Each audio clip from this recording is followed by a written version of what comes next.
আজকে করে দেখাবো সাদা বাঁধাকপির তরকারি। একটু আগে থেকে দেখালেই ভালো হতো, ভুলে গেছি। আমি সর্ষের তেল নিয়েছি আর 5 ফোড়ন, শুকনো লঙ্কা ফোড়ন দিয়েছি, দিয়ে আলুগুলোকে একটু ভেজে নিয়েছি। ভেজে নেওয়ার পর এবার আমি বাঁধাকপিগুলো দেবো। দেখুন কীভাবে করি, খুব ভালো খেতে হয়। এই সাদা বাঁধাকপিটা জল দেবো না, তো ঢাকা দিয়ে নুন দিয়েছি। এরপর একটু মিষ্টি দেবো, একটু কাঁচা লঙ্কা দেবো, আর কোনো মশলা দেবো না। আর টমেটো দেবো কুচি করে।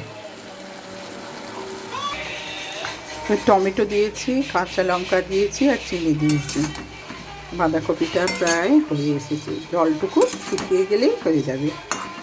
এবার এগুলোকে একসঙ্গে মেশাবো।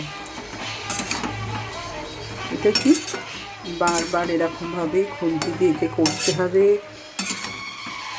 একটু জল দেবেন না, তাহলে খেতে খুব ভালো হবে।